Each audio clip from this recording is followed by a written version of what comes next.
I'm joined by Billie, who's the founder of Feather Brows, and we kind of bonded through lockdown. I can't even remember how we started. I don't know how we started. It started from a message, obviously. It did, and it was 2020, and I even went back to my messages because I had to be like, I know you brought me through a really difficult time, but I had to really work out when that time was. And I remember there's a message where I sent to you. You said, just be kind to yourself because this moment's going to pass. Yeah. And I remember that day I sat down and I thought, yeah, it is going to pass and it's all going to be okay. Does, yeah. Billie's like my brow sister. I call her my brow sister. 100%. When things are hard, she's always there. Yeah. So it's only surreal, actually, it's surreal, but it's only natural that you would be my first guest because I was just like, I need somebody. So much. I need somebody that has really brought me through this journey and understands the journey. Same for me. So I think for me, it's about, tell me about yourself. Tell me about your business. Oh, God. I mean, what do you want to do? Do you want to go back to square one or do you want to come from now? Why did you start the business? Well, I mean, it's going to start on quite a sad note, I guess, but it's my story. So I'm just going to say Tell me your story. So I initially started doing brows was because I lost my mum. And I had a 1-year-old daughter who then I had to move away with her dad, my partner at the time, to a town where I didn't know anyone because of his job. He was a sportsman. We had to travel around. And unfortunately, during that period of us moving around, I lost my mum. And I didn't lose her in natural circumstances. My mum suffered with her mental health greatly. And unfortunately, she lost her battle with depression and took her own life. Yeah. So, sorry to start such a negative one, but I have to be... No, tell your story. I'm going to be completely honest. Be real. Part of the magic that makes who I am and what I do. So when we moved to this small town in the middle of the Midlands, I didn't know anybody. I knew my partner, her dad. And she got to about 2 years old and the grief had softened slightly. I would say that the shock, the bomb of somebody choosing to leave, this earth plane had kind of dissipated a little bit. Yeah. And I just thought, I now need something where I can be around people who, A, aren't scared to ask me how I am. Yeah. And B, don't really know me. So I can just be Billie again. Yeah. Does that make sense? Yeah, it makes sense. So it makes sense. I initially did beauty when I left school.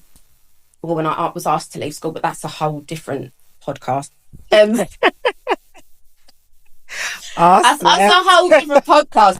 So I did beauty initially, and so when I thought, right, what can I do? I want to start my own business. I was in a fortunate position. I didn't actually need a full-time income. Yeah. Because I was with her dad at the time. I just wanted something for me. Yeah. So I thought, you know what? I'm going to go back into the beauty industry. I love women. I love being around women. I want to be in a situation where I'm, like I said, I can just be me again. People aren't tiptoeing around me. How are you, Billie? How's everything going? Yeah. People don't know. So I did a brow course. I did a HD brow course. Absolutely fell in love with it. I hated it from the beginning, Not necessarily the course. Yeah, but the actual... But the interaction, the creative side of it, doing the brows, let's say. Yeah. I loved it, and it suited exactly what I needed at that point. And for me, I feel like that was sent from my mum as like a bit of a lifeline. Yeah. And so then I did the brow course, loved it. We then moved to Essex. We moved back towards Essex. And then I did that for a bit, built that business up. So I was just doing styling at the time, so which is HD brows. Yeah. And then I did a microblading course because it was just the natural progression of doing brows. Made sense. Absolutely loved it again. Wasn't a natural, actually. I wasn't a natural. I'm glad you said that because I was horrendous when I started. But we're perfectionists, aren't we? So, I mean, it was never going to end well with my first models. But so I did that, fell in love with it, like I said. However, I really didn't like just doing the patterns that I was taught. Yes. I found it really boring. It was like copy and paste to everybody. That can't be right, can it? You just put the same brow on everybody. Fast forward to my daughter being about 8 now. Yeah. So I've been microblading for like a year or two maybe. And then me and her dad, unfortunately, parted ways. The relationship wasn't working. And this was the first time, I was thinking about it on the way here actually.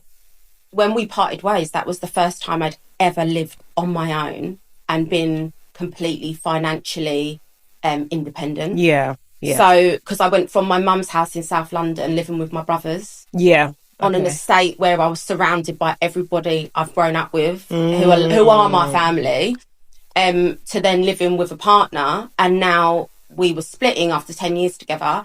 And I was like, I'm actually completely on my own. On your own. Yeah.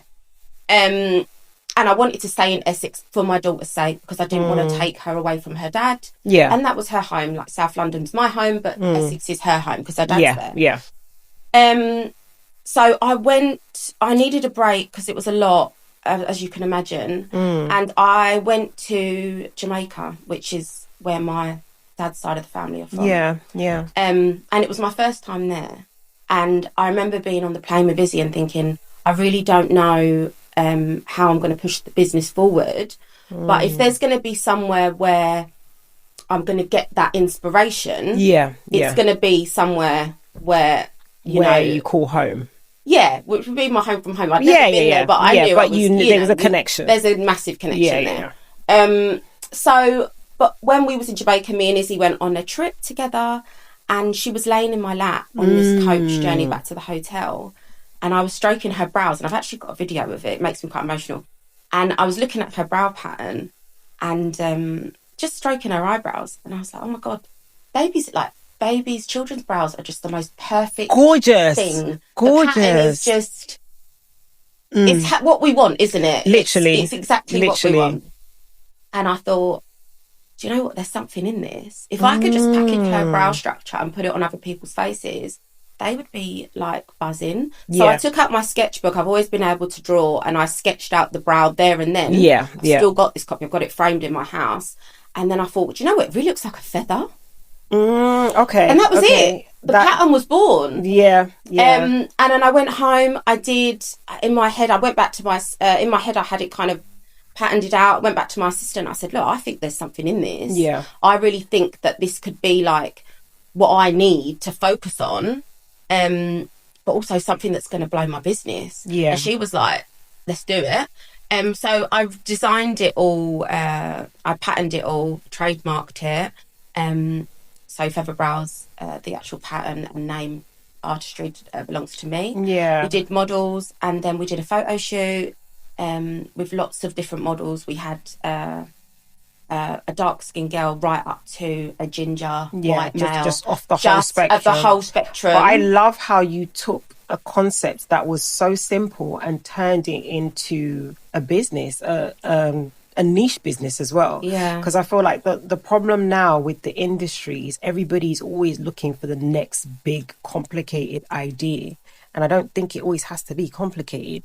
It could be as simple as a lot of stuff, Izzy's gorgeous brows turning into feather brows, turning into a pattern, turning into a business, rather than it being so complicated. It doesn't have to be. I think, for me, the best business ideas are always the simple ones. And the ones that you actually are passionate about. That's it. If you're passionate about something, it doesn't matter what it is, and you love it, you're going to do it to the best of your ability, and you're going to almost be a bit obsessed with it. Yeah. And so if you're obsessed with something, the money eventually will 100% flow from it. And I see your passion in your business, in everything that you produce. You're one of those people that is so consistent with content. You keep me on my toes.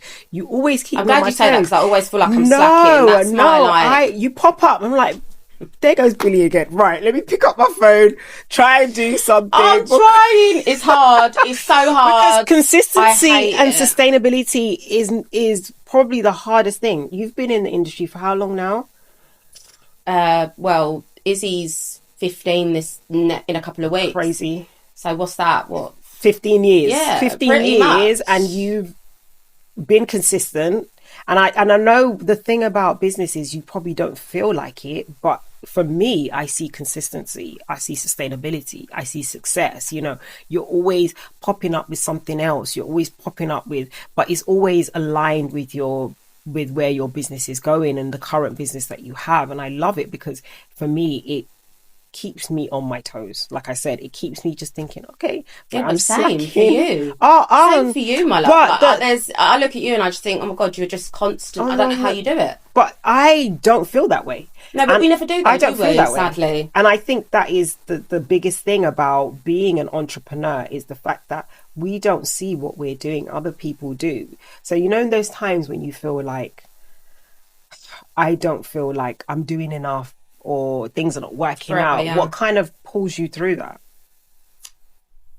I think naturally, if you are a founder, or I don't really like the word entrepreneur, but we're going to use it in context for this conversation. I think there's always something inside us that is always... The reason that we do what we do is because there's something inside us that is in competition with ourselves.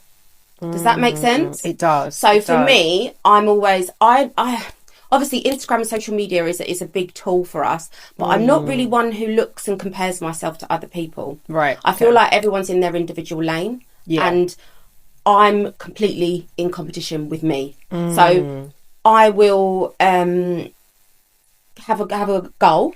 Yeah. When I get to that top of that mountain on that goal, I don't really give myself time to look around and go, wow, that was amazing, because I'm too busy looking at the next mountain that's bigger. So for me now, what I've learned is when I get to a goal, I give myself space to look back down the mountain per se and look and go, oh my God, look what I've done and achieved.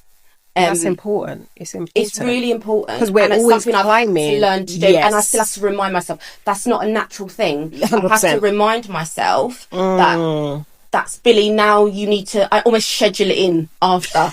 Does that make sense? Well, no, it makes sense, because I feel like... give myself time to celebrate what I've done. 100%. That celebration is important, because I constantly feel... Not doing enough. I'm not doing enough because I'm not looking back and I'm not taking time to reflect. With yourself. And it's hard to stop being in competition with myself. That's the bit I really struggle with. I struggle with even acknowledging the things that I've achieved, because I'm just like, on to the next one. Let's move on, let's move on, let's move on. And that's a good way to look at it. I definitely need to stop and reflect. Yeah. And burnout is a big one. Burnout is a big one. This leads me on to very nicely to where I wanted to go to, because we're always chasing, working on different projects. You've got so many amazing children, different projects. We've got a life, exactly. We've got friends, we've got family. We're trying to balance everything. Women as well. And this is the thing. How do you kind of balance that burnout? How do you kind of balance everything going on and still give everything a good amount of time to make it successful, whether that's relationship with Izzy, whether that's building your business, whether that's friendships, family? How do you kind of navigate everything? I mean, some days I feel like I'm not. Most of the time, I would say. Yeah. But I'm one of them people that I learn from... shit has to hit the fan before I learn. Does that make sense? It does. So a couple of years ago, I had burnout. So I was mid-launching something. I can't even remember what this goal was. And we was mid-doing it. I think it was like 18 months ago. And I just went, oh my God, my head is so noisy, I can't turn it off. I need to drop everything and just go somewhere. Yeah. And I have to be very... mindful of my mental health, just because of family genetics and stuff. Yeah. And I rang my auntie, and my mum's side are all in a small village in Wales. So I said, look, I feel like I'm losing my mind. I need to get out of here for a bit. So I rang Izzy's dad. Can you take Izzy? He was like, fine, go. And I just went down there for a couple of days and shut my phone off as much as you can, and just got in her bed with the dogs for I think I was there for 4 days. And that was the closest that I feel like I came to real burnout, where you can't, it's not your choice whether you come back or not. So from that, I was like, that can't happen again. Just because of, like I say, I have to be mindful of my mental health because of what happened. Yeah. I've grown up with the process of... and the mind is powerful. The mind is so powerful. So from there, I came back and I said, you know what? Something has to change, because I'm really good at telling everybody, you can't pour from an empty cup, babe. You're doing enough. You need to look after yourself. We're the best advisors, but we don't take our own advice. So I kind of, from there, I finished therapy that I was doing at the time. I went for a 2-year therapy, childhood trauma therapy. Yeah. And I, from there, was like, right, I've done my therapy now. Obviously, it's something you still have to touch in with, like at least twice a year. However, I then wanted to do something that I could do for myself. So something I could take wherever I went, whatever I was doing in the world. It was something that I could find comfort in me and allow myself that self-soothing option. Does that make sense? And I found something called shadow work. I don't know if you've ever heard of it. No. Okay. So it's really hard to describe without it sounding very witchy and maybe a bit dark. It's really not. So shadow work, I look at it like it's almost like a love letter from you to you. Right, okay. So it would be a series, depending on what area of your life you're trying to work on, it'll be a series of questions that you will answer in a workbook per se, it could be, or just written down wherever.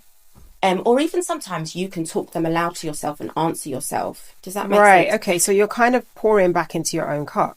Yes, but you're doing it so honestly because no one else is ever going to see the answers. And when you're aware that you're never going to have an audience to those answers, you'll be so surprised at what comes out. Because you're talking from your subconscious. Yeah. Does that make sense? It makes sense because you're pouring what your deepest, darkest, things that you probably don't even want to acknowledge. And that's self-care, things that you don't want to accept, you're pouring them out. Exactly. And I think that is important because I feel like sometimes, and I know we touched on it a little bit before the camera started rolling, but we did touch on pivoting and when it's important. And I think a lot of people in the industry feel like they're stuck. Yeah. And never stuck. You're never stuck. And I think it's important to ask yourselves those questions. What do you want? What do you want? And is this working? I mean, sometimes you have to, and I think because where we live in this world of social media, a lot of people hold on to things because they don't want to fail in front of an audience. But when inside you're dying inside because this thing is not working. That's not success. It's not. And you don't want to accept that it's not working. You don't want to pivot from whatever it is, or you don't want to even accept that you don't love it anymore. That's how I sort of drag myself back from burnout now. So I will notice that things are getting noisy in my head, and when I say noisy, I don't mean in like a no, but I hear what you're voices, saying. I mean it like it is even like voice. Constant. Yeah, it's like you're battling your mind. List, I've got a to-do list for home. I've got a to-do list for this family member. My dog needs attention. This, the house is a mess. It's there's constant to-do lists for us women anyway. Put another business on that, and that being your financial income as well. That's a big thing. It's a big thing to carry. It's a massive thing to carry. So for me, I've used shadow work in so many different ways. However, main questions were for burnout was like, why do you feel like you need to be doing something bigger and better? Who are you trying to impress, basically? And that's was a very, very deep thing for me because ultimately, if I never done anything, I've built my business enough that I can just have a very good life petering on. Yeah. So, and I like I said, I don't come from anything financially, so to have the life that I've built for myself, I'm really proud of it. And obviously I had no education either because I was asked to leave school quite early, so we need to talk about this because I think it's important. I mean I'm an open book, my love, you know that. But what I'm trying to get at is that there was reasons behind that I felt like I was constantly whipping my own bum. Like, keep going. And that was a deep-rooted sense of insecurity in me. So I was trying to prove to me that I was worthy of this life. I'm not what the teachers told me, that I would be nothing. And, left school at 15 from a council estate, mum and dad not together, the statistics. And when I really deep that, and I was like, wow. And then I realised, but then everything you've tried to sort of, you're competing with yourself. Babe, you've already done it. It's true. And that was what came out with shadow work. So because that one question, you ask yourself, I asked myself, and I wrote it down, and I keep all my shadow work journals from year to year. So I then look back the year after, and I'll say, wow, I can't believe I even think that of myself. Yeah. Or I don't believe that was because from that, once you've acknowledged something to hear, you know it now. You can be honest with yourself and you say, bloody hell, that's why I'm still whipping myself every time I haven't done uploaded content. It's that little devil on my shoulder that's playing still into that. Yeah. But I'm bigger than that now. I acknowledge that, and I'm going to be kind to myself and say, you've done that though, Bill. If you don't upload content for one day, your business isn't going to diminish. It's not. And I think it is definitely important, like you said, to ask yourself why you are doing things, to ask yourself, who is this really for? Because when we eliminate social media, when we eliminate the applauses from people that couldn't care less, that don't even matter. That that even if that business crumbled tomorrow, even if you couldn't pay your mortgage, your bills, whatever. No, they don't know. We will realize that we've actually achieved something phenomenal. Yeah. In a world that was difficult to break into. It was difficult to be successful, but we have done it. And difficult, I think there's a lot fenced against us as, women to start with, and women of colour. I don't care 100%, what anybody says. 100%. And I'm very aware that even my experience is going to be different to your experience. But ultimately, I'm a black woman. So I know that, there would have been, I know for a fact that things would be interestingly easy for us. You have to shatter the glass ceiling. Yeah, and I love that even if you even remember with the actual industry and us doing microblading, etc., it wasn't designed for women of color. We were told in all of these tools that were out there, you can't really do it on black skin. It's not for black skin. Wow. We created two very successful businesses based on breaking the narrative of what they told us. Yeah. So sometimes in business, it's not really always about what people tell you is going to be successful. No, because it's only their opinion. This is the thing, and it's about you creating your own lane. There you go. So that's how I kind of self-soothe. Yeah. And I'm not saying I'm always, on point, but that's kind of how I deal with my life. And also I spend a lot of time alone. We're especially in our industry, we're constantly absorbing other people's energy, especially working on the head. Playing a character. Because sometimes you could be feeling like, I remember there was a time when something was happening really personal and I was having a mental breakdown. Mentally, I know. It's hard. I was falling apart. It was a really horrible time for my family. Yeah. And I had to still can't take that browse. Yeah. And I still had to be jolly. I still had to play this character in this role of, giving them the best service that they could ever have. Yeah. And I remember as soon as I finished those brows, I locked the shop and I cried for 2 hours because I had nothing in me. Yeah. I had to give something so I could get Google reviews. Yeah. So she could come back, so she could love it. And it's so hard to constantly play that character, and I think that's what drained me. Yeah, I get that. And I think I don't think also we don't accept the part of how much energy we absorb from our clients as well. We do work on the head. Yeah. So all their emotions are given to us. Have to be in a good place to and depends what they're saying. Right. I've had everything. Listen, I've heard everything. I know people's business that I should know no business about. And I'm just like, wow, I don't think I'm the person that needs to know this. But we do. We know it all. We do. And so I like to take myself away at least every sort of couple of months, probably like 3 months now because of Izzy. I literally book a cottage in the middle of nowhere. And I take my dog, and sometimes I take her, sometimes I don't, because I think I even need a rest from you, babe. I can't even be asked with you today. And it's important. And I just go, and I take books, and I say to my assistant, I'm unavailable. But to be honest, Amy says, I think you need to go to the cottage, to book a cottage and go. I'll handle everything. And that's how I recoup as well, is I'll just do exactly what I want to do, which involves usually a lot of walking. I get a lot of energy recharge in the country. Yeah. Which is important. Particularly the mountains. Yeah, so it's important. I just go. And I think you have touched on this a little bit in terms of your early parts of your journey. And I think there are a lot of people that are either starting out, whether it's a new business, a fresh business, and then, you've got that excitement, that kind of energy for the business. And then you put everything into it and then things just don't work, or they don't work out how you thought they were going to work out. I never do. This is the thing, and this is the reality that I want to get out, is the fact that they never do. No. How do you deal with that, and how do you come back from those situations? Because sometimes it's enough for you to say, I can't do this anymore. Well, maybe it isn't for me. Yeah. Maybe it's a sign. Yeah.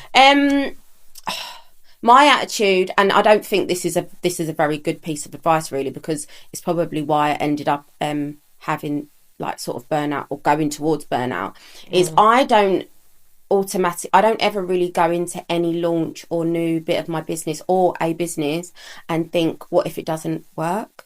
Because in my head, I just think, I'll just work my ass off until it does. But I don't think that is probably, I'm being honest, I don't know if that's the best advice. However, would my business be successful if I didn't have that attitude? Maybe not. This is the thing. I think you have to be prepared for the graft. And I think people see the smoke and mirrors of having your own business, and they just relate with that. But they don't see the times where you can't go to family weddings, or parties have to be missed and family don't understand, or, you're exhausted and your child's been up all night, but you've got a big day tomorrow that's going to make a big dent in your financial income if you don't go in, like things like that. People don't see that side of it, and I try and be quite honest in my Instagram that I will sort of publish a lot of stuff is like business side realness, but ultimately we can't post that all the time because then it gets negative. So I think it's finding that balance, isn't it? Yeah.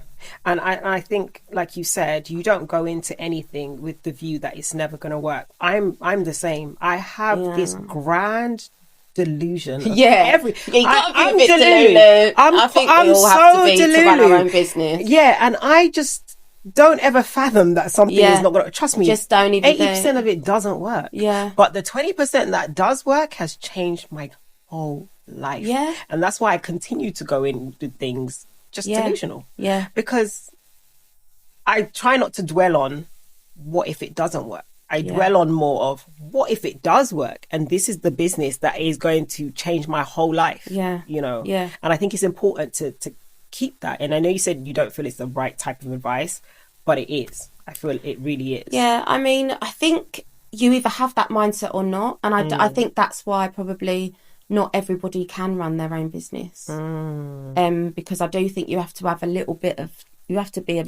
of a delulu. Yeah, I think you have to have that little mental switch, I believe. I agree. Read that how you want. Basically, we're putting a disclaimer on this advice. Because don't come and say 4060 Club told you to do this. No, we are delulu. It works, but I think delusion is really important. Yeah, and I think self-belief. Yeah, but I think also a little bit of ego. I think you have to have ego is important, but I feel as females we are taught to tone down ego. Well, of course, very because otherwise, ballsy. When I walk into a room, I'm ballsy. I'm confident. I know my shit. So, so I walk into a room with a certain level of confidence. People might take that as arrogance, but I know what I bring to the table, and I'm not going to let anyone diminish what I bring to the table because I've worked so hard to get where I am. Yeah. So I think as females, we feel like we need to play roles to be in certain rooms or to accomplish certain things. I think that's just... I feel like our generation are breaking that for our daughters. I feel like before us, women were in big rooms because they were secretaries or assistants or wives or whatever, whereas... Now we own the building. Exactly. And also I think it's okay to I think now we're also okay to be in our masculine energy and still be very feminine. I love that. And I think it's important, and I think every woman has that in her. I just think sometimes we're taught as young girls to hide that. Yeah. You know? I agree. And conditioned, let's say, to hide that. Yes. Or because I think as well, if you, as a woman, it's very interesting that if we have that about us, it's viewed in a negative way, whereas a man walks into a room and has a presence, it's a presence, it's an attractive trait. Whereas a woman, it's almost like, I mean, who does she think she is? Yeah. She thinks she's too nice. I agree. Yeah, that's it. So just on that, what bit of advice would you give someone that is at a stage in their journey where they either want to start something and just feel like this might not be the right time, or maybe it might not work, or somebody else is doing this? What kind of advice would you give that person? I would say, if you get a thought in your head and you can't stop thinking about it, it's there for a reason.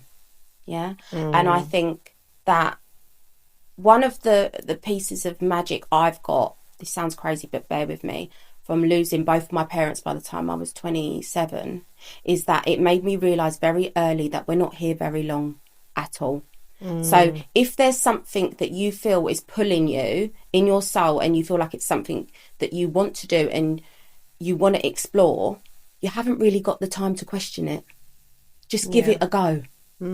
Have your backup plan. I'm not saying put everything and just that would be stupid, but I'm saying have your backup plan, but don't, if something keeps resonating with you, that's your gut, your instinct telling you what you should be doing. It's almost like your inner soul telling you what it wants for you from life. Does that make sense? It does. 100%. And I feel like if that's something that is you feel like that you can't ignore, then just don't, because we're not here very long, and we really don't know when we're going to get called home. I don't want to end this on a negative one, but that's what I learnt very, very young, and some people don't learn that until they're in their 40s, 50s, 60s. I learnt that very, very young, and I think that's why I have been quite ballsy with what I've done, and just ploughed through and gone, do you know what?